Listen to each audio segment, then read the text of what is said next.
You are now listening to the West Side of THAAfterparty.com. Hi, I'm James Lott Jr., producer and host of Extra Connections. Join me every Monday live at 7 p.m. Pacific Standard Time, where I bring on people from all walks of life. I will connect you with people, places, things, and ideas. You'll never know who will stop by. That's Extra Connections every Monday on the west side of the After Party Radio. See you at the party. Connections. Extra Connections. Connections. Extra Connections.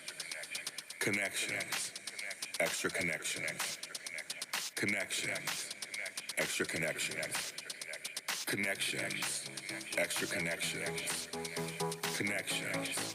Extra Connections. Connections. Extra Connections. Connections. Connections.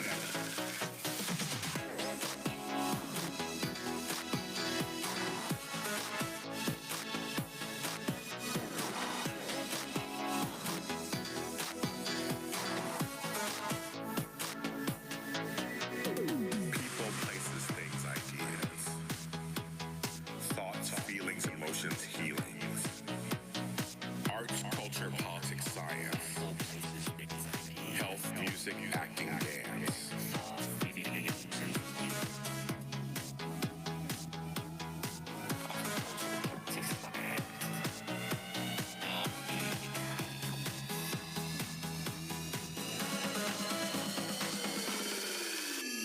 Connections. Extra connections. Connections. Extra connections. Connections. Extra connections. Connections. Extra connections. Connections. Extra connections. Connections. Extra connections. Connections. Extra connections.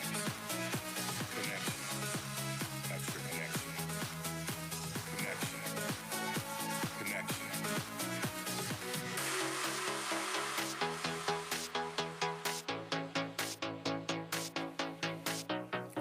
Older, younger, full hunger.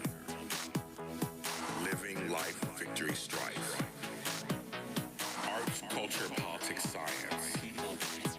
Health, music, acting, dance. Health, music, acting, dance. Health, music, acting, dance. Health, music, acting, dance. Health, music, acting, dance.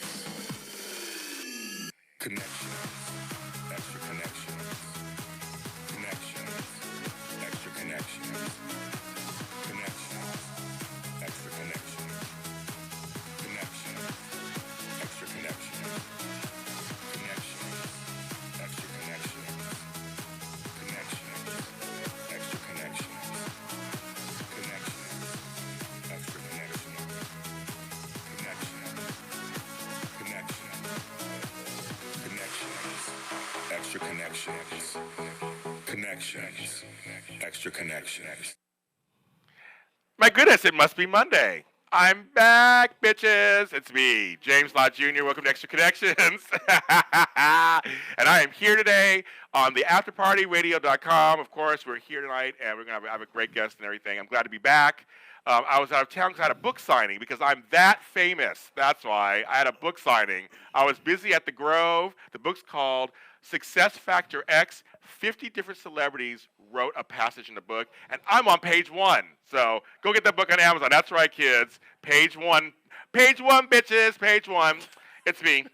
But anyway, that's why I wasn't here. But I am back. And before I introduce my guest, I want to give a special shout out to my girl, Miss Brittany Love. It was her birthday, and I was not here.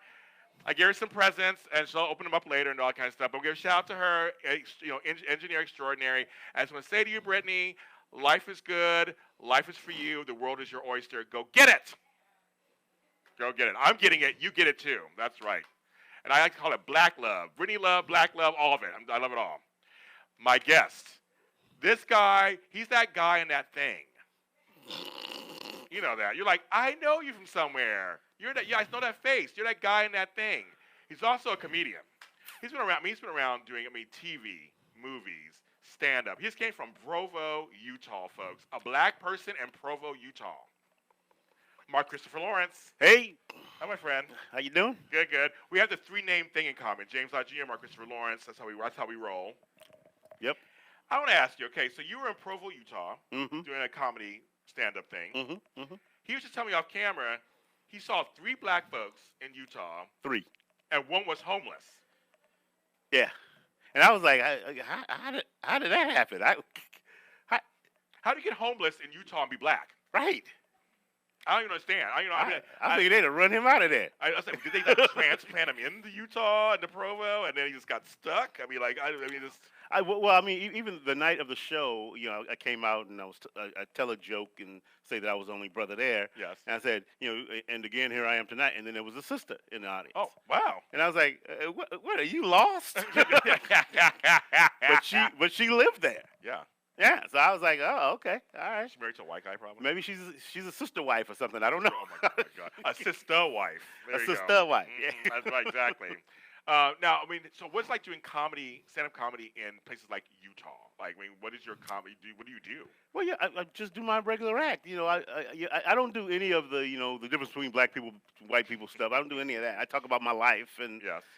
it's universally funny because the stuff that I go Yeah, through. yeah. Generally, everybody has gone through, Yeah, yeah. or you can sit back and go, wow, my life is messed up, but it ain't that.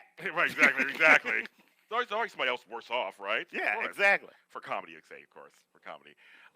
Why do you stay in the stand-up comedian business? What keeps you going in that? Because I like it. It's Yeah. it's like I always say that I didn't choose comedy.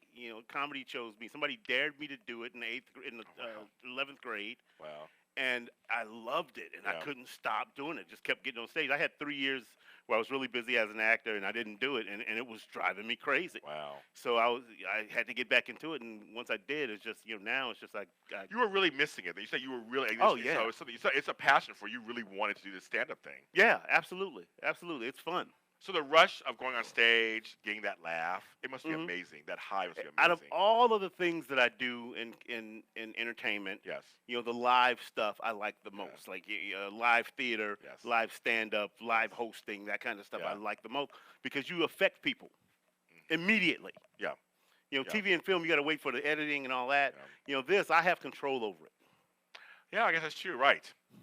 How do you read a room when you're in the middle of doing a stand-up? Like you have your set, of course, you're going to do. Mhm. You probably have some backup stuff just in case there. But you're like, I'm here now. The energy of the room comes to you. Does it? As soon as you come in the room, do you Mhm. feel the energy?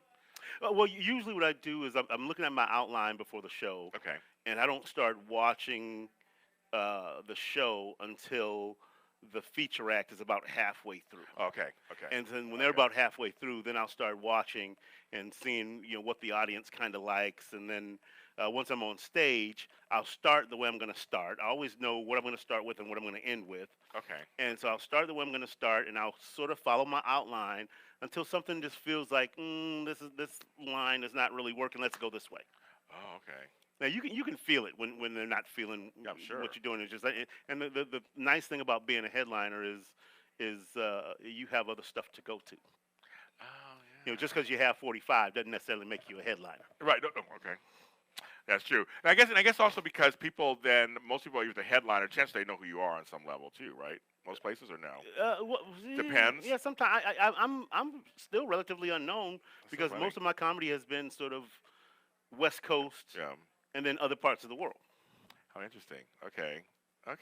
I guess because I just know who you are. I guess maybe that's what I'm thinking. Yeah. I just wonder if when you go somewhere like a Provo, Utah, you're coming like I'm coming at this as Right. I'm a comedian first.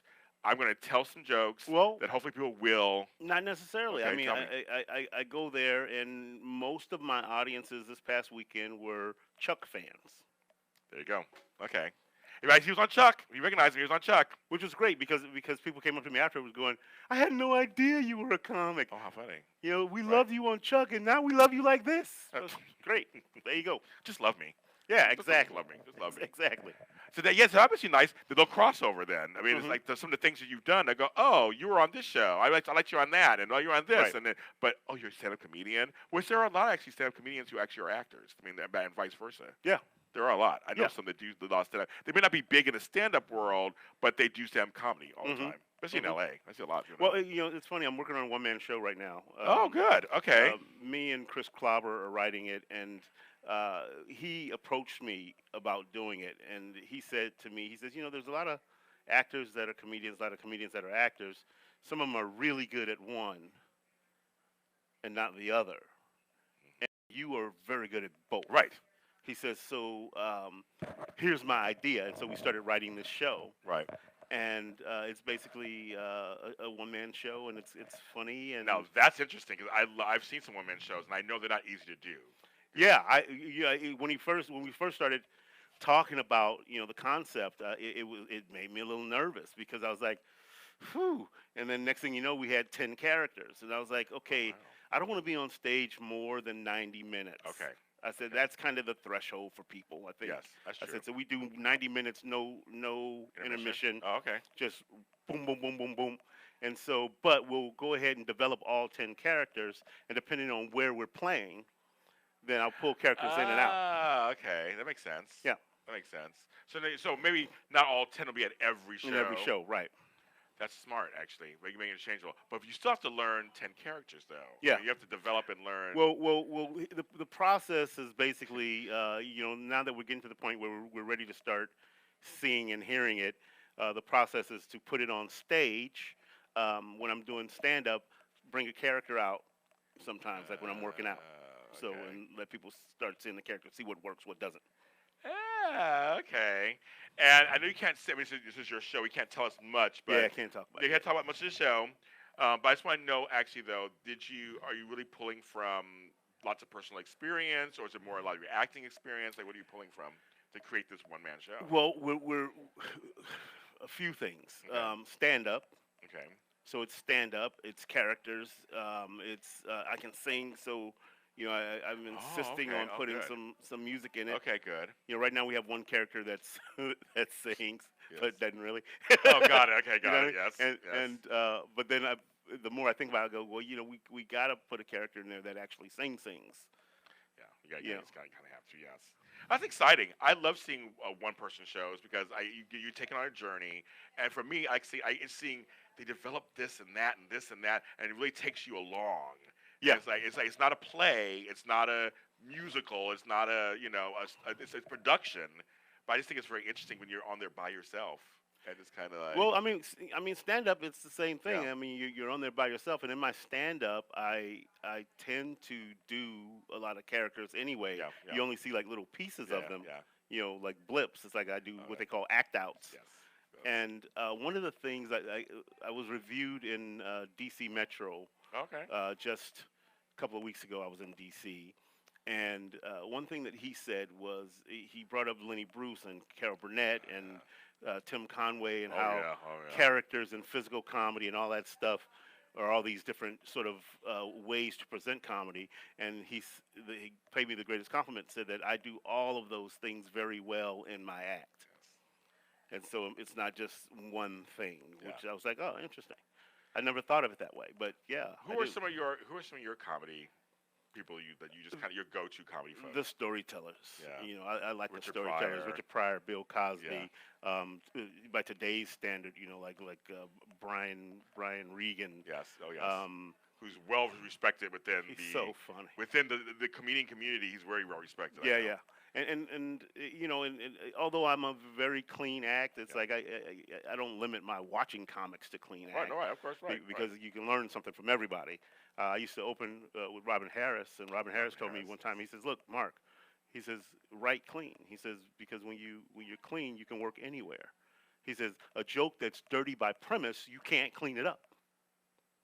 And it just makes so much sense. Did Sinbad do that? Was he a dirty comic at first and then became a clean comic? I don't know. My remember. first time seeing Sinbad was on Star Search, and I was so happy to see a brother on Star Star Search. Search doing comedy that I was just like huge fan That was immediately. a long time ago. Yeah. Yes, I remember Star Search. Yeah. Before there was American Idol, all these other crap. There was Right. Star Search. There was Star Search. That's so funny. Yeah, he was on there. That's Mhm. right. It's so funny. Won it. Yeah, he won it. Yeah. I would have swore I saw him do something. Maybe it wasn't him. But I know some people have changed their act over the years and made it cleaner because you can't go anywhere with a clean act. And you can still make it funny, like Jeff Foxworthy. All they make it really funny. Yep. But then you get the Bill Cosby thing. Bill Cosby, the Richard Pryor thing. His stuff is so good. You have to kind of forget about the cussing and he's telling you some horrible things that happened to him. Yeah. But they're funny. Well, I think that's the thing about comedy. Like I said earlier, it's like when people watch and they go, my life is jacked up, Right. but it's not that. Yeah, yeah, you oh, know. yeah. And I think that's the appeal with Richard Pryor. We're laughing at his misfortunes. Here we are. But Yeah. it's good. Yeah. He's talking about just like, oh, it's like that's so good. I'm like, oh my goodness, that's crazy. I love him. I mean, I love Ruby Goldberg, another person who does great Oh, yeah. storytelling stuff, and her characters doing it. Oh, yeah, her characters are amazing. Like, I mean, that's what blew her up. Right. That show with the characters was Wow. around the world. What? What? Right. Why do you think people are always so surprised when comedians can act? I don't know. I don't know why do you think. I mean, I don't know why. I don't know I'm why. always surprised when they can't. Right. Like when you see a comic like get a show Right. and they're terrible, and it's like, why is he's so funny Right. as a stand-up? Right. Why he can't even play himself? Right. Why- We've seen a few of those. Yes. A few. I won't name names. We'll get into Yeah, shade I did a tonight. pilot one time. I won't Really? name names, but Right. but it was like, wow, he's such a funny comic, but wow, he can't play him.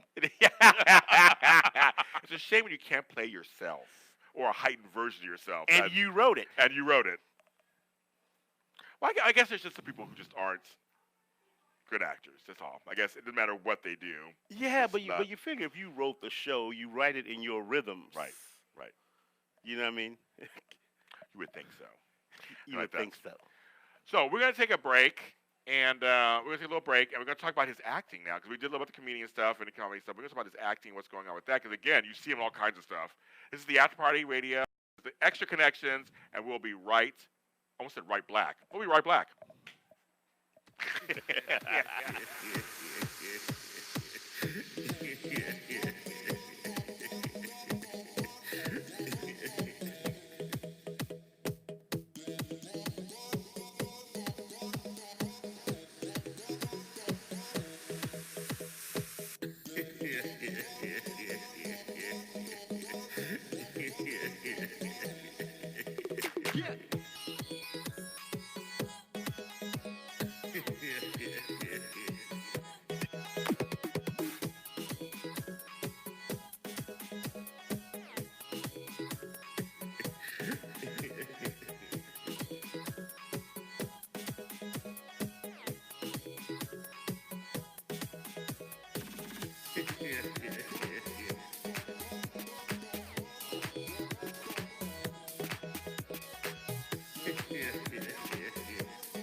Yeah, and then my dry bar comedy special.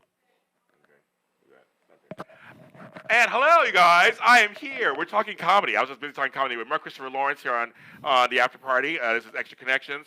So we're going to talk about, he actually is part of this newer streaming service called PureFlix, and which I've heard of before, but I don't know much about it. Can you tell us a little about PureFlix and what you're doing on there? Well, PureFlix is sort of a Christian version of Netflix, and Yes, you know, just very it's good like, oh, it's content. like, oh. You know, the movie God Is Not Dead Yes. is them.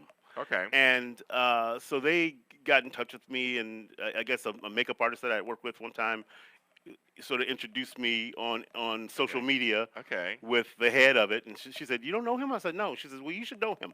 And then I get a message from out of the blue. Says, "Hey, I'm working on something that you might be good in. So who's your agent?" And then so they hired me to do an episode of the show called The Content.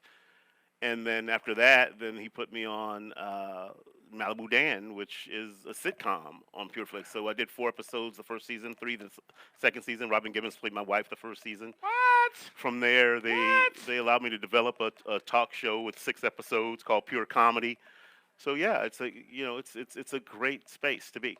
Wow. Because it's so that's Pure Comedy song about Malibu Dan. There's 2 things are on there. Check those out. It is a paid service, but I think it's Yeah, you can get a month for free. there. You go. Sign up and get a month for free, and if you don't like it, cancel. There you go. And watch it while you're But that watch- whole month. Watch the shows. Yeah, watch my shows. Get some eyeballs on it. Yeah. So you're sitting down with comedians. So it's an interview show, the Pure Comedy. Yeah. So it's me and Doing my job. and a stand-up. We do an interview at a location somewhere, and then we do some funny stuff at the location, and then we go back to the studio and shoot their stand-up. If we get picked up for more episodes, then I talk to Robert over at the Madhouse in San Diego, Okay. and I can shoot the stand-up in his club. Oh, okay. Okay. If we get picked up, so go and watch Pure Comedy on PureFlix. I can get picked up and do some funny stuff. Do it. But now what I want to ask you, what's it like being a host of an interview show? Not a host on stage, but doing my job, basically sitting down and doing interviews. I think the hardest part of it is because I know the comics already. Okay. The hardest part was asking questions that were personal, so people could really get to know them, and keeping it light. Okay. That So- was the hardest part. So it was not about, you're not trying to get them to cry. You're like, what tree would you No. be if you were a tree? No, you're No. like, no. You're just like No. finding the balance of their comedy, having a comedic conversation. Right. But getting to know them a little bit. Kind of Well, like one of the comics was married with kids, and he does a lot of road work. So it's like, how do you balance that? How do Yeah. you do road work and be marriage. dad and- and exactly. And so, but he was very funny in it. So there's some funny stuff. Like there's an episode where we shoot in a Italian restaurant, and so I learned how to make a pizza.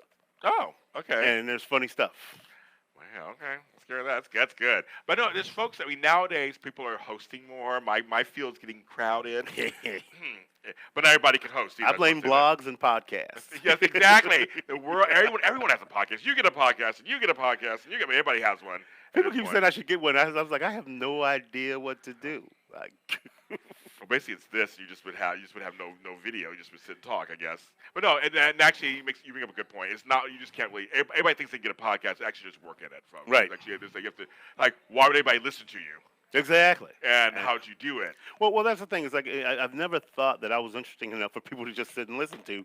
And I did this what do you call it? 48-hour film festival in Utah a few years ago, and the director's brother was one of the writers on the film, and he said, I've been looking at your stuff online and reading everything I can about you, and I want to write a movie about you. And so we started writing this movie about my life, and I was like, my life has never seemed interesting to me. Okay, I had him on my other show on Black Hollywood Live. That's how we met. The Breaking Into. He's interesting, folks. Trust me, I wouldn't have had you back if I didn't think you were interesting.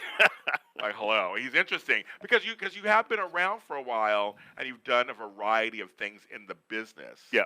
And so I think that alone gives you all kinds of insights. You can share all kinds of things with people, obviously. So why not? Yeah, I don't know. I think just me. Yeah. Maybe I'm asking too much of myself. I don't. Like the people I watch are people that I'm fascinated by. It's like, wow, that's a fascinating. Their story is fascinating. To me, my story is not fascinating because I lived it. Interesting. Now he's from Compton, folks. Straight out of. Straight- In fact, my dry bar comedy Yes. set act is called Mark Christopher Lawrence, Clean Out of Compton. Clean out of Compton. I like that. Clean out of Compton. Okay. Yeah. But that's the story right there. You came out of South Central and made something of yourself. You may not be a household name, but you're working in an industry that you like. Yeah, love an industry that I like. I don't know anything else I'd rather do. No. I certainly don't want to be digging a ditch. Oh, no. I don't want to dig a ditch. So please go to PureFlix, go to Dry Bar Comedy and find my set and watch that. Yes. Well, no, here's the thing. Do you think at this point, because we're both of certain ages, is there anything you think you could do now? Would that be outside the business? I can't imagine anything I could. Right now, I couldn't do a cubicle job, I couldn't do that. I always play the what if game. What if I got punched in the throat and I Yes. couldn't talk anymore? Yes. Then what would I do? I think I'd still work in the industry, but I think I'd work probably in wardrobe Oh, man. I expect that answer. because they know where to shop. Hey, there you go.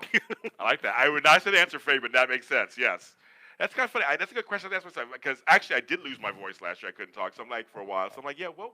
I just didn't do anything. Yeah. I just laid in bed because it was kind of weird. Like I can't do radio or TV or hosting or I can't. Right. That's a good question. Because I mean that is Your moneymaker. if something happens to that, I'm done. It's interesting.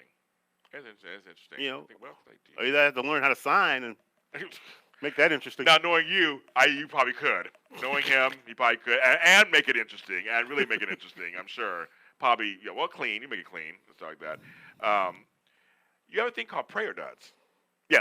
Can you talk about that a little bit? It's just my production company. Yeah. It started off. I thought I wanted to be in wardrobe. Thought I wanted to dress other people, Yeah. but it was just a distraction from what I was trying to do as a career in acting, and so it just became my production company. But isn't that the thing now? I mean, you've done it for a while now, but isn't that the thing now? You kind of have to create stuff because you're sitting around waiting and Yeah, otherwise you're gonna go crazy. Yeah. Because like this year, for example, it's like I haven't had a lot of auditions this year, so Yeah. it's been slow in terms of that. But I'm working.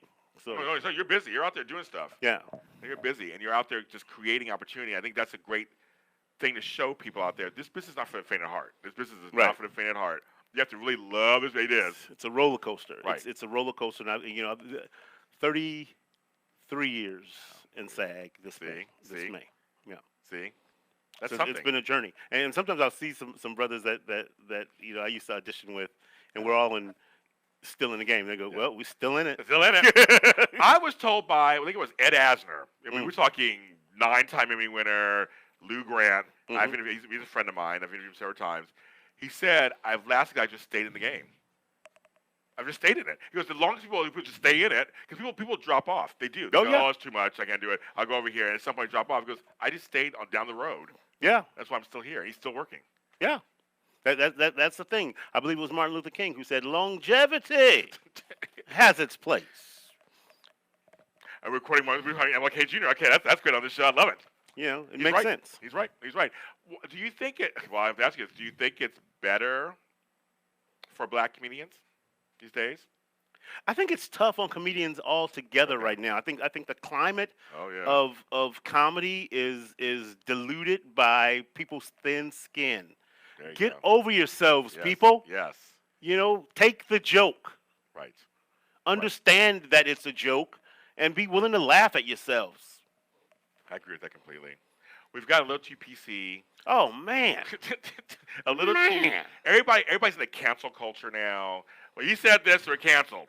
Right. Like I'm like, Right. but you're a comedian. Like I mean, that's comedians have a different way of looking at things. Exactly. The world. Well, like Randy Newman. Remember Yes. the song "Short People"? That Yes. whole album has songs in it Yes. that basically he's going, look, here's an issue. He doesn't solve it for you, well. but he points it out, and that's what comics do. We don't solve your problems. No. We show you what the problem is, and it's up to you to solve it. Stop being so thin-skinned Right. and just take the joke, and then fix your life. If it's bothering you that much, it's you. Joan Rivers said something once that I thought it was so powerful. She did a joke, because Joan Rivers, she was the mom, did a joke about being with a guy with one leg. And that's her thing. And she was like, how he was a stump. She was, I can't say some stuff on here, but stuff she was saying was really hilarious. Right. And she said afterwards, a person came up to her and said, I thought that joke was inappropriate. My husband has one leg, blah, blah. And she was like, excuse me, lady. First of all, my father had one leg, so I grew up with somebody who had one leg. I know what's going on. I'm trying to be funny and take some of the pain out of it and reflect it back to you. Yeah. That it is kind of funny. I'm talking about having sex with a guy with one leg. Right. We're still having sex. That's the whole point. And me having sex, that's the funny part. Like, I love that she broke it down and didn't apologize for that. She was like, no, trust me, I'm not making fun of a guy with one leg. Right. Not making fun of him. It's part of the joke. And it's a larger narrative that's coming out of that should be funny. Mm-hmm. If you don't find it funny, it's one thing. But to attack her and go, you're being mean, to like, no, that's not what I'm doing. I have a joke now that I've been not leading with, but it's usually the second bit in my act, probably about 2 or 3 minutes in, and I go, before I get too far, you know, I shake a lot of hands in my line of work, and so I do this bit about one night I shook this guy's hand, and I felt that there was something odd about his hand, and then I looked, and It was something odd. He had a little baby hand, this tiny little baby hand with Oh. perfect little baby fingers, Oh. and but it had hair on the back like a man. Oh my God. Okay. And so I do this whole bit about shaking hands and don't just spring a baby hand on a brother. Yeah. You know, Yeah. and so before I put it on stage, there was a thought that ran through my head: somebody's going to get offended by it. Exactly. But the way I set it up is that we all have something. Yes. You know, like years ago, I had this big 8-inch afro, and it was nice. And I shaved it for a play, and when I grew it back, I had a big hole in my afro. So I don't judge. Ooh, day. Okay. I'm just saying, don't spring a baby hand on me. If you know you got something odd going on with your hand, don't just stick it in mine without some kind of a warning. Mark, I'm coming in with a spork.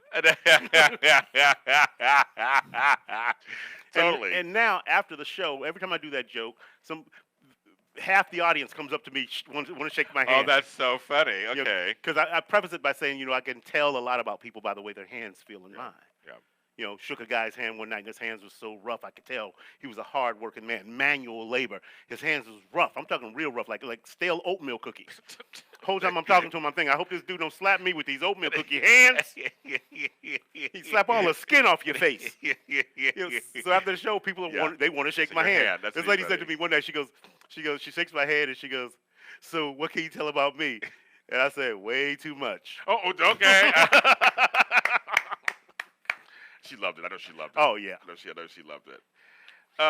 So why do you stay acting, though? Okay, so you do the comedy stuff. What is it about acting that keeps you in the game there? I love acting. I was an actor before I was a comic. Yeah. And I used to tell people that comedy was my day job to support my acting. Oh, how funny. Okay. I first did my first play in the 10th grade. The same teacher that got me involved in speech and debate, which got me a scholarship to USC, got me involved in acting. Oh, wow. And by way of her, involved in comedy. Okay.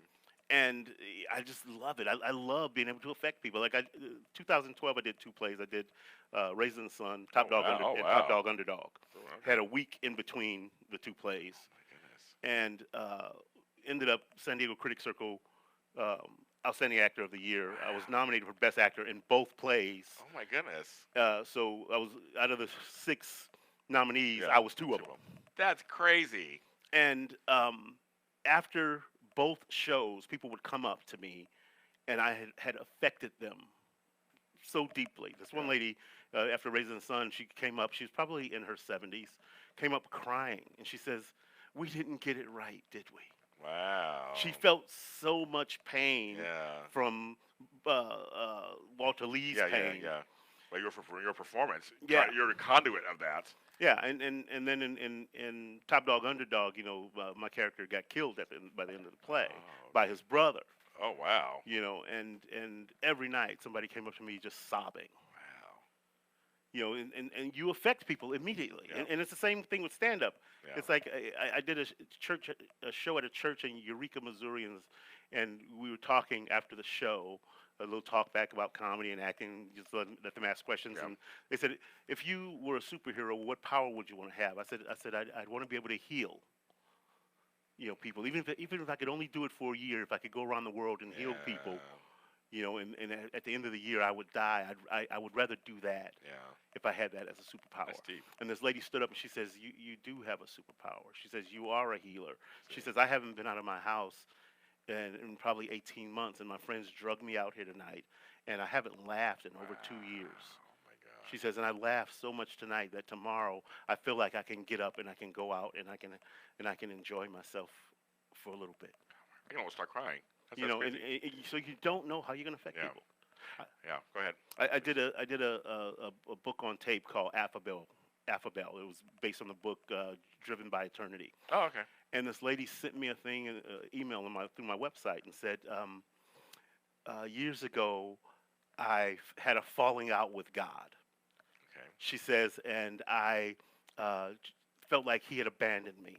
She says, and after someone gave me this CD set of Affabel, she says, your performance touched me so much that I pulled over on the side of the road and began to sob because I realized how foolish I had been.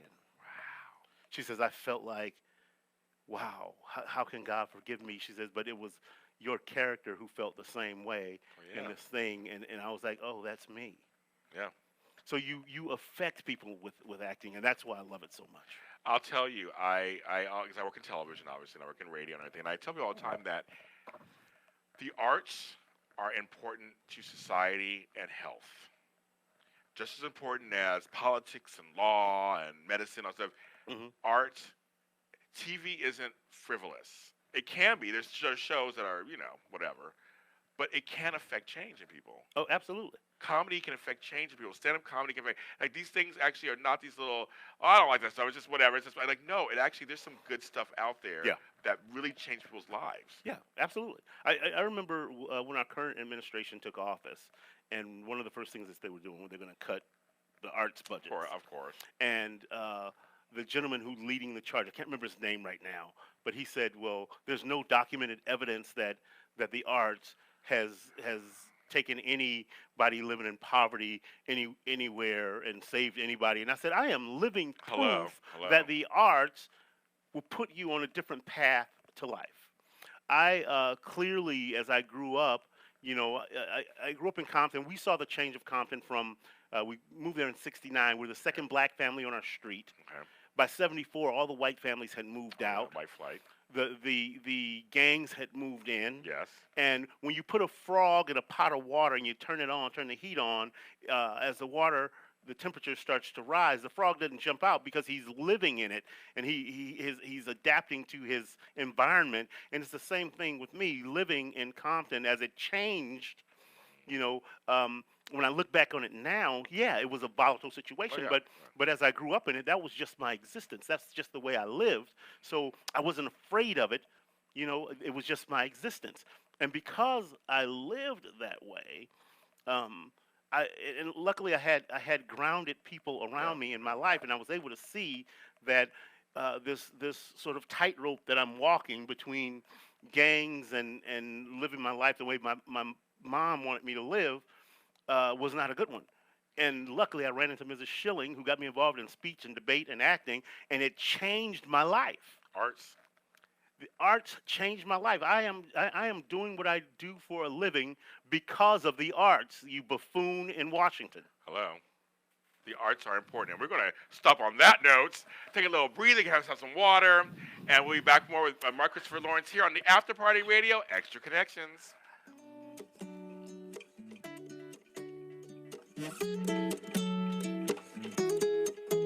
It's 6 o'clock in the morning. I've had 5 hours of sleep. It's 6 o'clock in the morning. I've had 5 hours of sleep. The new routine is set. Am I trying? You bet. I'm driving all over town to see the music not getting down. My soul needs a cigarette. If I smoke one, I surely regret. But things feel so heavy and yet my soul needs a cigarette. My soul needs a cigarette. If I smoke one, I surely regret. But things feel so heavy and yet my soul needs a cigarette.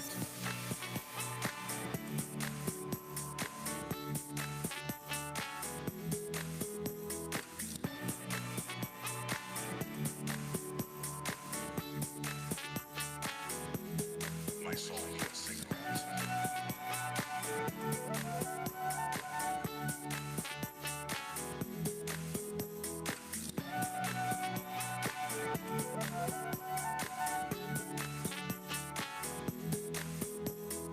In and out and in. Miles adding, I'm about to spin. Before work, after work, where do I begin?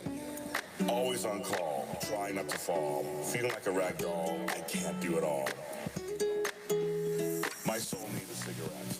If I smoked one, I surely regret. But I feel so heavy and yet my soul needs a cigarette. My soul needs a cigarette.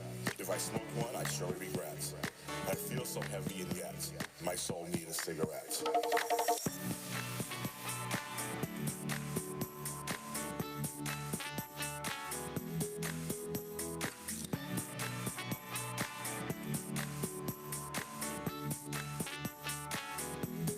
My soul needs a cigarette.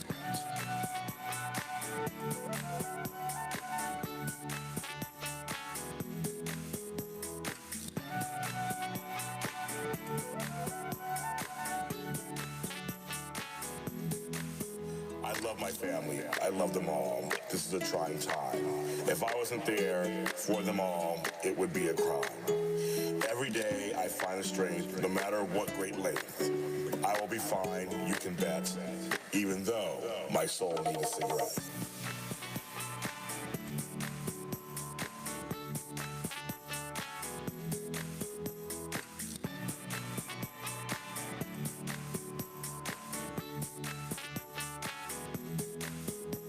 My soul needs a cigarette.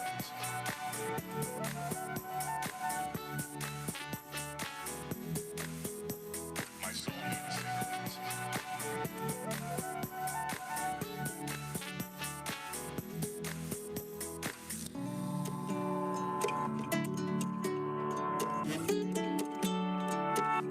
My soul needs a cigarette. 25 years old. We're back. It's Extra Connections here on After Party Radio, and we're just talking about age. I'm 50, he's turning 55, and we're saying to Brittany out there that she has a lot to look forward to. Things are going to hurt. Things are going to hurt. Exactly, girl. Gravity takes hold. Yes. You're going to look good on the outside, I got but inside. I got to stretch to get out of bed. That's how bad it is. I know. It's crazy. The other day, I was like, why does the bottom of my foot hurt? The bottom of my foot. Ah. I Yeah. barely was awake today.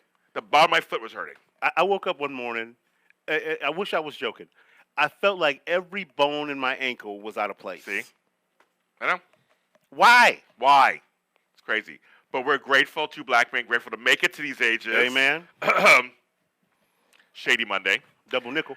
Yeah. Hello. We made it. I mean, not all of us are making it this age. So that's a real thing, folks. That's a real thing. So I'm glad to be here. For many reasons, of course. Not just the ones I'm alluding to. But a lot of us don't make it to this age. And that's another thing, too. I mean, okay, so we're of a certain age where we're not really old. Right. But we're not spring chickens anymore either, so to speak. Right. Well, and I think, and for me, it affects my career as an actor. I'm going to ask you that, yeah. Because I'm 55, but I don't look 55. No, you don't. And so I've been going to auditions where people are, 55 to 60, and I look way younger than these guys. And then, but then when I go in for roles that are, 40 to 50, I'm a little too old. So I like color in my gray and go in there. Just for men. Time in a bottle. and so it's a funky age, and I think it's kind of affecting me. But now I'm at a point in my head where, look, if it's for me, I'm going to have it. So I'm just going to do what I do. You're either going to love me or you don't. Right. But no, you're right. I have another friend who's an actor who's saying that, this age group is actually pretty good these days, but you have to kind of look at what they think that looks like. Yeah. I always tell this famous story that I went to an audition when I was trying to be an actor for a minute. I went to an audition. They were looking for a young grandfather in their late 40s. Mm-hmm. In real life, I'm a young grandfather as my late 40s. I was trying to go, you don't seem like a young grandfather in your late 40s. I didn't get the gig. It's like, what does that mean? But I am in real life, so I can actually play it probably better than anybody else. I'm actually it. I tell you, my worst didn't get the gig story is this. The breakdown said, think a Mark Christopher Lawrence type. Oh, my God. So my agent sent me in. Hello. And I didn't get the job. Okay. I went to go, I'm Mark Christopher Lawrence. Hello. It's about me. Did not get the job. That's hilarious. Think of Mark Christopher Lawrence type. So what'd you do? I got back in my car and went back to San Diego. But I mean, like, in the audition, like, did you not be Mark Christopher Lawrence enough? I mean, what? I mean, no, what, I played me. I did it. That's how crazy Hollywood can be. That's crazy. Hollywood is cray-cray. It's the girlfriend that has lost her mind. She's out in front of your house when you broke up with her, middle of the night, screaming, "You know I love you." That's what Hollywood is. And then you go and you embrace her, and then she goes, "I hate you. Why are you here?" That's true. That's very. That's true. who Hollywood is. Hollywood's fickle. It's a fickle. It fickle, is. Fickle. It's very fickle. But I love it. Yeah. At the same time. I mean, that's why I'm still here. That's why you're here. We kind of love it. I mean, it's crazy. Either we're crazy. Well, I mean, it takes a certain amount of crazy to stay in this business. Yeah. You know, it's like you wake up one day and you go, "Man, I got zero money. Why am I doing this to myself?" Yes, right. You know, and then one day you wake up and you go, "Ooh, I got a lot of money." Okay. Or you know, I've had a few of those. Yeah. So I was like, "Oh, the check went through. That's good." yeah, it's like. Right. Why do we do it? We love it. It's Yeah. we love it. There's a thing you can't just let it go. And it's a thing you can almost describe it, but can't describe it. It's kind of like it's a calling. You know what I akin it to Tell me. is like mother's love of their Aw. firstborn. Oh, the firstborn. Yes. Okay. Their firstborn. It's like no matter what that one does, Yeah, that's true. it's gonna be all right. We'll make it work. That's true. That is true. The firstborn, it is different than the other kids. Mhm. Sorry, it is. And I was the last one. By the time I came along, my mother was like, all right, whatever. Just don't get killed out there. Let the other kids watch you. They'll be fine. They'll be okay. Well, we come up from a time, the whole latchkey kid thing. Yeah. I remember thinking, God, I was alone a lot growing up. Yeah, we raised each other. 'Cause my mother was a single mother, raising 3 kids. So whenever my mother taught my brother to do something, when he learned to cook, I learned to cook. When he learned to do laundry, I learned to do laundry. Same here, I'm same doing here. laundry and cooking my own breakfast at 6. Yeah, that was us. And now I'm a very good cook, Okay. And you can do laundry. and I can do laundry. It's like, but here's the thing. I wonder if kids today could even imagine what that. Could we even leave them alone? No. No. We weren't really responsible as kids, weren't we? I mean, I had my toys. I had my key to the house. I got in the house, Yeah. and we didn't burn the house down. Right. I mean, Well, because we went outside to play. we did do that. It's like once you get home, you change out of them school clothes. That's right. Change your clothes. Do your homework, get yourself something to Yep. eat, and then get out of my house. I don't want no kids in my house. Exactly. But when you heard your mom's voice down the street Right. at sundown, you best come back to your house Right. when she calls you. And do not let her have to say all 3 of your names. Yes. Yeah, Mark Christopher Lawrence. My whole neighborhood would cry. He gonna get a killing. Totally. When you heard that name, like you come home, Oh. you come home. Yeah, Don't keep playing 5 more minutes. right. That's what we used to do. Immediately. And I know because there's times when I've gone outside all day for all-day events. I sleep really well at night now. I'm like just like I was a kid. We Yeah. slept well as kids. Yeah. Knocked out. All the time. I did. Slept really well. And I did it recently. I was like, this stuff was like when I was a kid. I would just knock out and Right. no problem sleeping. Because we didn't have this. I know. I used to play in trees and climb trees. Right. And, We used to put a bike on my neighbor's garage, like their garage. Both of our garages are sort of this A-frame kind of garage, Yeah. and then but they had a little room on the other side of theirs with a flat top. So we put a dirt bike up there and ride in the oval to pick up speed, and then jump from their garage to my garage. And we did that all summer until Perry fell between the garage and broke his femur and a couple of other things. A kickstand and a bike stuck through his calf, Oh. and everybody got a beating. Oh, yeah. You're getting a beating. You're getting a beating. You're getting a beating. Everybody's getting a beating. That's right. I remember those days, too. I remember those days when we used to, and now, folks, of course, we're not saying you should spank your children now, but some do need it. Yeah. But when I was a kid, this kid the other day, I wanted to spank the child. My son said, "Excuse, give the baby to me. I'll do it." But back in the day, I remember times when you got in trouble because you were there watching it happen And didn't do nothing. and didn't do nothing. So everybody got one. Everybody line up, Yep. and you all get it. Yep. I think that day I got a beating because we had made such a mess of our garage roof. My mother took one look at that roof and we're like, get in that house. Yeah, okay, that's I was it. Yeah. And I always, but see, for me, because I was a smart ass, I had a smart mouth, I wanted to be beat first. Because I was worse waiting for the beating. Yeah. Because you see the damage she's already Yeah, inflicted. exactly. So I'm like, do it on me first. And then, I had a customer who was like, get me last, because hopefully you'll be tired by the time you get to me. Mm-hmm. But see, the way I thought about the last whooping is that she's warmed up now. See, that's what I said. The pitching arm is going good. Okay. She go 9 innings. Exactly. Mine was like, let's get over first, then I'll be done. And Mhm. you guys can go ahead and do your, you can get everybody else. I don't want to wait for the whooping to happen. I remember one time I said to my mother, I said, yeah, well, the Flukers, they get to choose whether they want to time out or a whooping. She goes, okay, you can choose. She says, you want to time out or a whooping? I said, how long is the timeout? And she goes, 2 weeks. Oh, dang. You're in your room, home, do your homework, go to your room, that's it. Oh, my God. You're like, you beat me. I'll take the whooping. Yeah, I'll take it. And also, I had a grandmother from the South, and she would be like, okay, get a switch. Get a switch. If she didn't like the size of it, Right. she would hit you with it a couple times, then go give me a better one. Right. Well, she go get her own. My mother get her own. And then somebody had the bright idea to give my mother a razor strap. Oh, dang. Okay. It's like, that's when I started getting good. I was like, I'm going to have to change my life. Yeah. A soft head makes a hard head makes a soft behind. That's what I'm going to tell you one I'm time, saying. I'm going to whip your behind till it ropes like okra. Oh, dang. I like Oprah. I mean, I wasn't Oprah. I like okra in my gumbo.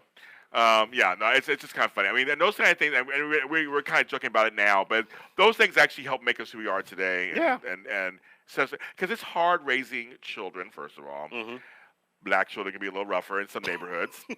So it's like anything you do to kind of get us on the right path, because I want us all to be successful, productive members of society. No matter what we do, no matter what we're doing, whether it's comedy, TV, engineering, whatever. I want us all to be something, positive. Well, it's funny. It's like when I was in Provo, I met this Latino brother there, and the first time I went to do my dry bar special, and we've stayed in touch. And so when I was there this time, he and his wife and his best friend and his wife, they came to the show, and we hung out afterwards, and we talked. They work in corrections. Okay. But they don't call it corrections there. They call it something. It's something like some kind of continuation. Okay. And he looks at me. He goes, "But it's corrections." It's corrections. And so we talked about maybe trying to put together a show to bring there, because I've gone to prisons to do comedy. Okay. I did comedy with Nazareth at this prison in California for lifers. It's like we did 2 shows. They'd been there for life, and I met this young man who had been there since he was 14. Wow. At 13, he was charged with this crime. Got tried as an adult. Got life. Oh my God. Had been there 25 years at this point. Oh my God. He said, "This is the first time I've ever been inspired." And I asked him. I said, "Well, what did you do allegedly?" He says, "Well, I was in a car with some guys, some older guys." And when the police put us over, they handed me the gun and said, "Hey, you hold the gun because if you go to jail, you're going to go to juvie, and you'll be out in a couple of months." And he got tried as an adult, and he's still in jail today. He's done. That is crazy. That's sad. Yeah. So now I give my guests something, and so today it's a pecan pie from Westchester Bakery. That's for you. How did you know? We like pecan pie. That's from Westchester Bakery. They give you great little pies. They're really nice. They're really like little pies, and they're great. So that's for you. That's for you to have that. Westchester Bakery. Yep. Love pecan pie. Right, me too. See, I hate that I got that, because now I'm going to be sliding by there. Say James sent you. Look at that. Mark Christopher Lawrence, thanks for being on the show. Thanks for having me. Tell people out there, again, where your show to find the show, of course, and then where they can find you on social media. Okay, so go to pureflix.com, look for Malibu Dan, look for Pure Comedy. And then you can find me, all over the internet at Mark Christopher Lawrence. Just Google Mark Christopher Lawrence, and you can find all of my internet stuff. But go to Dry Bar Comedy and look up my comedy special, Mark Christopher Lawrence, Clean Out of Compton. Clean Out of Compton, folks. Yes, he's everywhere. Trust me, you can find. He's like me. Just Google him; it'll all pop up. He has his name it's his name, so you don't have to worry about anybody else kind of getting in there and stuff. Okay. So Extra Connections, we are on the After Party Radio, which is on iTunes, which is on Instagram and Twitter at the THA After Party. So go there and like them. They have lots of programming here. Like Get It Done with Gina was on before. I love her. All kinds of programming there. I'm here every Monday, of course, here. You can find this, because this will be also podcasted on my YouTube channel, JLJ Media. It'll be also available on iTunes, Spreaker.com, and iHeartRadio under JLJ Media. That's what I do there. But you can follow me where all James Lott Juniors are sold, at James Lott Jr. on almost social media platforms everywhere. I made it so simple, you can't miss me. James Lott Jr. everywhere. Get me everywhere. And the music you heard tonight, of course, was The Laughing Song, which is on my album, Songs from My Inside Voice, and My Soul Needed a Cigarette, which is a single that I put out a couple of years ago. I decided to play those 2 today, and those are both my songs. All my music's on all music platforms, but especially go to my SoundCloud page, which is what? James Lott Jr. SoundCloud is James Lott Jr. It's all so simple. And actually on that page, it leads you to the iTunes links and things like that. But I'm on Spotify. I'm everywhere. Just James Lott. Just Google me too. That's right. James Lott Jr. Thanks for watching. Thanks for spending your Monday with us, or whenever you're watching this. I'm back again next week. I have a guy who runs a nail business. It'll be very interesting. It's a guy who runs a nail business that's doing so well, I had to have him on my show. It's just crazy talk. Wow. And he'll be on the show next week. And we'll see you next time. Have a great week. Thanks, Brittany. We'll have a great week, and we'll see you next time.